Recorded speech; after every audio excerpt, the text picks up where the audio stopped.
구약성경 시편 51편 10절에서 12절까지의 말씀입니다.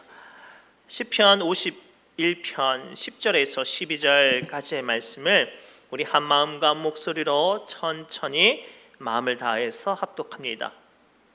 시편 51편 10절에서 12절까지 말씀입니다. 제가 가지고 있는 구약성경 839페이지에 있습니다. 다 찾으신 줄 알고 한 목소리로 마음을 합하여서 천천히 읽습니다. 시작. 하나님이여, 내 속에 정한 마음을 창조하시고 내 안에 정직한 영을 새롭게 하소서. 나를 주 앞에서 쫓아내지 마시고 주의 성령을 내게서 거두지 마소서. 주의 구원의 즐거움을 내게 회복시켜 주시고 자원하는 심령을 주사 나를 붙드소서. 아멘. 살아계신 하나님의 말씀입니다. 우리 잠깐 기도합니다. 하나님, 부족한 종 두렵고 떨리는 마음으로 주의 말씀 붙잡고 섭니다. 선포된 말씀이 우리 사랑하는 성도들 마음의 위로와 치유와 은혜 되어지게 하여 주옵소서. 예수님의 이름으로 기도드리옵나이다. 아멘. 우리 옆 사람을 이렇게 축복할까요? 주님의 은혜 안에 상처받지 맙시다 라고 축복합시다. 주님의 은혜 안에서 상처받지 마시기 바랍니다. 주님의 은혜 안에서 상처받지 않으셨으면 좋겠어요. 상당히 많은 사람들이 좀 오해하는 게 뭐냐면, 믿음에 대해서 좀 오해하는 게 뭐냐면, 신앙생활 열심히 하고 또 직분이 좀 있으면 이 상처를 안 받는다고 생각을 해요. 시험을 안 듣는다고 생각을 해요. 막 쉽게 설명하면 우리 이문희 권사님 실족하지 않으실 것 같잖아요. 그런데도 불구하고 우리도 실족해요. 상처를 받고 이 죄를 지어요. 근데 문제는요, 그 죄를 지을 때, 그 상처를 받을 때 어떠한 문제가 우리에게 생기는 줄 아세요? 이사야서 59장 2절에 이렇게 말씀하시네요. 오직 너희 죄악이 너희 하나님 사이를 갈라 놓았고 너희 죄가 그의 얼굴을 가리어서 너희에게서 듣지 않으시게 함이니라. 아멘. 이게 우리에게 너무 치명적인 거예요. 우리가 죄가 있거나 우리가 어떤 악한 사람으로 말미암아 우리의 어떤 마음이 상처를 받으면 우리가 그 순간부터 어떻게 돼요? 우리 안에 하나님과의 소통의 관계가 끊어진단 말이에요. 우리가 쉽게 설명하면 예배 시간 이런 이야기하기가 좀 그렇지만 우리가 가다가 개똥을 밟았어요. 학교에 친구들이랑 막 놀다가 가다가 개똥을 딱 밟았어요. 그러면 순간 어떻게 돼요? 양옆에 아까까지만 해도 친절하게 이야기했던 친구들이 떨어져가지고 야 냄새나, 냄새도 안 나는데 야 저리 가, 그래요. 내가 더러워지니까, 내가 오물이 나에게 묻으니까 나와 이 교류하던 것들이 끊어진단 말이에요. 오늘 말씀을 통해 원치 않은 죄로 인해서 하나님과의 어떤 소통이 끊어졌다면, 악한 사람으로 인해서 좀 마음의 상처를 받아서 기도할 힘이 사라졌다면, 오늘 말씀을 통해 우리에게 주시는 하나님의 위로의 말씀, 회복을 향한 기도가 시작되는 그런 시간 되기를 주님의 이름으로 축복합니다. 첫째가 이거예요. 왜 하나님께서 오늘 말씀을 통해 우리에게 회복을 향한 기도를 하라 하시냐면, 그 기도를 할 때 하나님께서는 우리를 회복하는 것을 넘어 새롭게 창조하신다고 말씀하세요. 우리 10절 말씀 함께 읽겠습니다. 시작. 하나님이여, 내 속에 정한 마음 창조하시고 내 안에 정직한 영을 새롭게 하소서. 아멘. 오늘 본문의 말씀은 어떤 배경이냐면, 그렇게 믿음이 좋고 늘 찬양으로 살고 하나님이 주시는 감동과 교통과 기도로 동행했던 그 위대한 다윗 왕이 우리 안에 밧세바로 인해서 범죄하고 나서 심각할 정도로 타락했어요. 얼마나 심각할 정도로 타락했냐면, 매일매일 찬송했던 다윗의 찬송이 끊겼어요. 매일매일 기도했던 다윗의 기도가 끊겼어요. 늘 마음이 기쁨이 가득했던 다윗의 마음이 불안과 염려와 악함이 가득했죠. 그래서 하나님께서는 나단 선지자를 보내서 이 다윗의 죄를 까발립니다. 그리고 그를 책망하시죠. 그때야 비로소 다윗은 자기의 죄와 부끄러움과 추악함과 내가 하나님과의 그 영적인 관계를 단절되었다는 사실을 깨닫고 주님께 무릎 꿇고 부르짖고 참회합니다. 그런데 오늘 본문 말씀을 가만히 보면 다윗이 모든 것을 참여하면서 기도할 때 뭐라고 기도하냐면 하나님 용서해달라고만 기도하지 않고 내 영을, 내 마음을 새롭게 해달라고 지금 기도하고 있어요. 왜냐하면 우리의 마음은요, 한번 상처받으면 회복되지 않아요.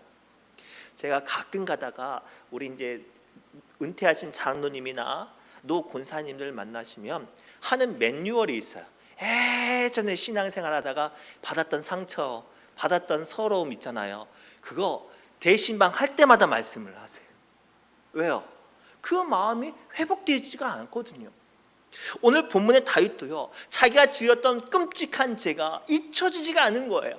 자기가 저질렀던 추악한 마음이 잊혀지지가 않은 거예요. 그의 영혼이 변질되어지고 그의 마음이 무너져서 다윗은 오늘 하나님께 부르짖죠. 왜냐? 우리 하나님만이 그 마음과 그 심령을 새롭게 창조하실 수 있는 분이에요. 제가요, 설교를 준비하던 중에 2024년 10월 조선일보 기사를 봤는데 어떤 기사냐면 저기 남미의 페루라는 나라가 있어요. 페루라는 나라가 얼마나 치안이 안 좋은지 막 사람들이 어지간하면 다 권총 들고 다니거든요. 하루에도 막 노상강도를 만나는 나라가 그런 나라예요. 그런데 대대적인 어떤 단속을 해서 경찰이 권총을 빼앗았는데, 권총이나 칼이나 이런 무기를 빼앗았는데 무려 5,000점이 넘는데요. 그렇게 많은 물건을, 그 무기를 빼앗았는데 어떻게 할 방법이 없는 거예요. 이 물건을 팔면 또다시 그 물건으로 사람을 죽이고 약탈하고 강탈하고 위협하고 협박할 무기가 되잖아요. 아무리 깨끗하게 물로 씻고 기름으로 씻어도 그것에 묻은 피는 지워지지 않은 거예요. 그래서 그 정부가 어떤 방법을 선택했냐면 그 5,000점이나 되는 총과 칼과 무기를 다 녹여버렸대요. 다 녹여가지고 페루의 아이들이 가장 많이 사는 동네에 500평 정도 되는 곳에 그 놀이터를 크게 만들어줬대요. 불과 어제까지만 해도 사람을 죽이고 협박하고 탄식하고 절망하게 했던 그 무기가 온전히 녹아져 버리니 아이들의 마음에 소망과 기쁨이 주는 아름다운 도구로 다시 창조가 되었어요.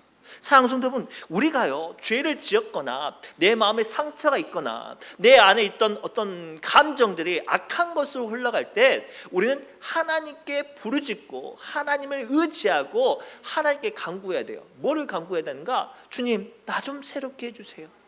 나의 인간의 본성은 어쩔 수 없이 오늘도 죄를 짓고 아무리 노력하고 아무리 발버둥 쳐도 나는 또다시 내일 죄를 짓습니다. 그래야 할 때 오늘 주님께서 우리를 온전히 녹여지게 하시고 우리 예수 안에서, 우리 하나님 안에서 우리는 새롭게 되어질 줄 믿습니다. 그래서 고린도 후서 5장 17절에 다음같이 성경을 우리에게 선언하십니다. 함께 읽겠습니다. 시작. 그런즉 누구든지 그리스도 안에 있으면 새로운 피조물이라, 이전 것은 지나갔으니 보라 새 것이 되었도다. 아멘. 그래서 오늘 우리는 죄를 지을 때나 악한 사람으로 인해서 내 마음이 변질되어졌을 때 하나님께 회복의 기도를 해야 돼요. 내 힘으로 할 수 없는 것, 그것을 우리 주님께서 새롭게 하여 주실 줄 믿습니다. 두 번째는요, 오늘 본문 말씀을 가만히 보니까요, 다윗이 이렇게 기도하네요. 11절입니다. 나를 주 앞에서 쫓아내지 마시며 주의 성령을 내게서 거두지 마소서. 오늘 다윗의 기도는 좀 더 깊게 들어가는데 화두가 좀 달라져요. 그 전까지만 해도 내 마음을 새롭게 하시고 내 영을 새롭게 창조해달라고 기도하는데 뜬금없이 성령님을 거두지 말래요. 왜 다윗은 자기 스스로도 처절하게 기도하고 눈물로 회개하고 눈물 콧물 다 빼고 있는데도 불구하고 성령을 더 떠나지 않게 해달라고 기도했을까요? 두 번째 중요한 거예요. 회복을 향한 기도는 오직 성령님만이 도와주실 수 있어서 그래요. 우리가 뼈가 부러지면 뼈는 다른 곳과 달라서 우리가 상처에 피가 나고 찢기고 베이면 빨간 약을 바르거나 메디폼을 붙이거나 붕대를 붙이거나 새살이 솔솔 마데카솔을 바르거나 아무튼 그래요. 근데 뼈가 부러지면 어때요? 큰 큰 수술을 해야 돼요. 으스러진 뼈, 어긋난 뼈를 맞추죠. 그리고 그 순간부터 그 뼈는, 그곳은 움직여서는 안 돼요. 그래서 의사들은 그것을 치유하기 위해서 아주 두터운 기부스를 합니다. 답답하고 복잡하죠. 그러나 그 으스러지고 어긋났던 뼈가 그 기부스 안에서 조금씩 회복되어져 가고 있는 거예요. 성령님은요, 그와 같은 역할을 해요. 사실 가만히 생각해 보세요. 죄를 지었어요. 악한 사람으로 인해서, 못된 일들로 인해서 마음의 상처를 받았어요. 그 사람의 기도가 제대로 될 수 있을까요? 마치 뼈가 부러진 사람이 제대로 걸을 수 없는 것처럼 죄가 있는 사람, 마음에 상처받은 사람은 제대로 기도할 수 없어요. 그 순간 누가 도와주셔야 돼요? 성령님께서 도와주셔야 해요. 그래서 로마서 8장 26절에 이렇게 말씀하십니다. 이와 같이 성령도 우리의 연약함을 도우시나니 우리는 마땅히 기도할 바를 알지 못하나 오직 성령이 말할 수 없는 탄식으로 우리를 위하여 친히 간구하시느니라. 그래서 우리가 회복을 향한 기도를 할 때 기도가 되어지지 않고 자꾸만 내 마음에 분노가 일어나고 속상함이 해결되어지지 않고 서러운 마음이 떠나지 않으면 성령님을 찾아야 돼요. 성령님이 내 기도 가운데 주장하게 해주셔야 돼요. 설령 내가 죄 가운데 있고 내가 어떤 믿음의 지식이 부족해서 말로 되도록 어눌하게 나오지 않을지라도 성령님이 떠나지 않고 내 기도 가운데 역사하시면 하나님께서 위로하시고 치유하시고 그 기도가 능력되게 하실 줄 믿습니다. 그 대표적인 인물이 누구예요? 우리가 너무나도 잘 알고 있는 사무엘의 어머니 한나예요. 한나가요, 얼굴은 이뻐가지고요, 남편한테 너무 사랑을 받았는데 안타깝게도 아이가 없었어요. 결혼한 지가 한참 됐는데도 불구하고 아이가 없는데 동네 여자들이요, 왜 그러잖아요. 얼굴 이쁘고 또 그 집이 괜찮고 그러면 배가 아파가지고 막 소탁소탁 그러는 거예요. 저거 겉에만 멀쩡하지 속은 썩었나 봐. 애도 없고 세상에 얼마나 박복한지 하나님이 자식도 안 주시네. 야, 믿음이 부족한가 봐. 그 이야기를 듣는 한나의 마음이 얼마나 힘들까요? 아니, 자기만 욕하면 좋은데 자기의 마음과 삶과 어떤 모든 것들을 욕하니 얼마나 마음이 무너졌겠어요. 그래서 한나가요, 성막에 하나님 앞에 올라가가지고 기도하는데 얼마나 서러운지 울기만 하는 거예요. 가끔 가다가 우리가 부흥 집회 가면 그런 분 보시죠. 우리 기도합시다 하면 막 기도해야 되는데 그냥 울기만 해.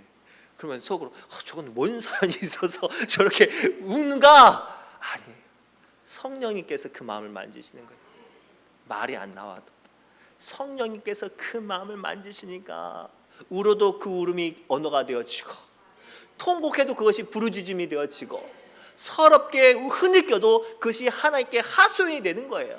그래서 하도 시끄러워가지고 자다 깬 엘리 대제사장이 말하잖아요. 야, 여기서 이러시면 안 됩니다. 술 마시고 이러시면 안 됩니다 라고 할 때 한나가 내 마음이 너무 속상해서 그런다 라고 할 때 하나님께서 그 믿음 없는 엘리 제사장을 통해서 하나님의 말을 하잖아요. 여인아, 하나님께서 네 기도를 들었다. 그리고 내려가는데 임신을 한 거예요. 그리고 태어난 게 사무엘인데 민족의 지도자가 태어났어요. 누가 역사하셨어요? 하나님이 역사하셨어요. 성령님이 역사하셨어요. 오늘 우리의 기도의 시간이 그런 시간이 됐으면 좋겠어요. 그냥 괜찮은 모습으로 그냥 직분자여서 앉았다 가는 게 아니라 남들은 모르는 나만 아는 어떤 서러운 것들 있잖아요. 나만 알고 있는 추악한 죄, 어떻게 극복하지 못하는 죄가 있잖아요. 진짜로 못된 사람 때문에 내 마음이 너무나도 힘들고 어려운 것들 있잖아요. 그러면 어떻게 해요? 성령님께서 도와주셔야 돼요. 성령님께서 내 기도를 흘러가게 해서 자꾸만 우리 기도가 원망과 불평과 분노와 어떤 쌍욕이 나오려고 할 때도 성령님께서 내 마음을 만지시고 주장하시면 그게 기도가 되어지는 거예요. 그리고 오늘 말씀을 통해 주님은 우리에게 회복을 향한 기도를 하라 하시면서 성령이 주장하는 기도 되게 하실 줄 믿습니다. 마지막으로요, 주님께서 우리에게 회복을 향한 기도를 하게 하신 건 무엇인가? 그 기도를 하는 이들에게 주님께서 임재하시기 때문이에요. 우리 12절 말씀 가만히 함께 읽겠습니다. 시작. 주의 구원의 즐거움을 내게 회복시켜 주시고 자원하는 심령을 주사 나를 붙드소서. 아멘. 다윗은 오늘 이렇게 기도를 하죠. 하나님, 내가 잊어버렸던 구원의 즐거움을 회복시켜 주시고 차원한 심령을 주사 나를 붙들어 주소서라고 기도를 해요. 우리가 죄를 앞서서 말씀드렸듯이 죄가 왜 우리의 믿음에 치명적이냐면 죄가 들어온 사람마다 기쁨이 사라져요. 원망과 불평이 찾아올 수밖에 없어요. 더 나아가 마음이 상처받은 사람일수록 그 손길과 그 심령에 자원하는 심령이 사라져요. 우리 가끔 그런 경험 해봤잖아요.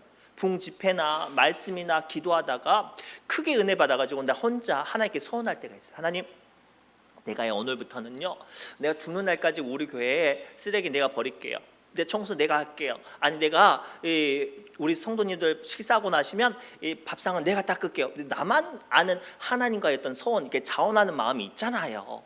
근데 그걸 막 기쁜 마음으로 해요. 막 비가 오나 눈이 오나 하고 막 그날따라 이 성도들이 밥을 너무나도 지저분해 먹어서 밥상이 더러워도 막 행복하게 해요.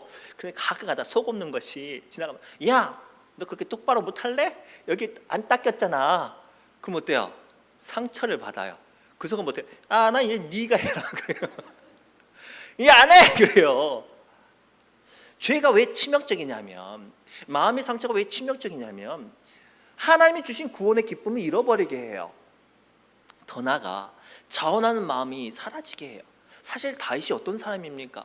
남들이 시키지 않았어도 매일매일 하나님께 찬양했던 사람이에요. 심지어 자기를 죽이려고 했던 사울 왕을 향해서 찬양했던 사람이었단 말이에요. 어떻게 되든지 상처받고 아픔이 당한 이들을 위로했던 사람이에요. 다윗을 숨겨주려다가 그 집안이 몰살당한 마을에서 다윗 찾아와가지고 숨은 아이도벨, 갑자기 이름이 생각이 안 나는데 그 제사장을, 그 그냥 제사장도 아니에요. 레위 출신의 청년이에요. 그걸 다윗이 품고 나중에는 대제사장으로 만들거든요. 그랬던 다윗이요, 죄를 지으니까요, 범죄하니까요, 못된 마음을 먹으니까요, 자기의 충신 중에 충신을 죽여요. 못된 계략으로 죽인단 말이에요. 그리고 그의 아내를 빼앗아 가지고 자기의 후궁으로 삼지요. 그리고 깨닫고 다시 한번 다윗이 발견합니다. 아, 내가 죄를 지으니 구원의 기쁨은 사라지고 불평과 원망과 내 감정들이 나를 지배했구나. 내가 마음에 어떤 악한 마음이 먹으니까 내가 안에 자원하는 마음이 없고 그저 남들을 빼앗을 마음만 있었구나. 다윗은 그런 기도를 지금 하고 있어요. 사랑하는 성도 여러분, 원치 않은 죄로 인해서 또는 상처로 인해서 우리가 회복되기 위해서는 어떻게 해야 할까요? 하나님께서 오셔야 해요. 우리가 가끔 가다가 그런 일이 있으면 안 되겠지만 집에서 갑자기 아파요. 갑자기 생각이 나네요. 제가 전라북도 완주에 살았는데 그날 어머니를 좀 만날 일이 있어서 어머니 좀 잘 대접하고, 그래서 어머니가 가기 전에 야, 육회를 좀 먹고 가래요. 근데 제가 봤을 때 육회는 아니고 그냥 소고기를 자르신 것 같아요. 먹고 갔다가 집에 도착하자마자 탈이 났는데, 야, 세상에 움직일 수가 없는 거예요. 배가 아파가지고. 그래서 제가 태어나서 처음으로 119를 불렀다는 거 아닙니까? 못 움직이겠는 거예요. 너무 아파가지고. 볼 수도 있고 들을 수도 있고 말할 수도 있는데 내 속이 너무 아프니까 움직일 수가 없는 거예요. 사랑하는 성도 여러분, 우리가 너무나도 심각하게 아프고 무너지면 그때 하나님께서 찾아와 주셔야 해요.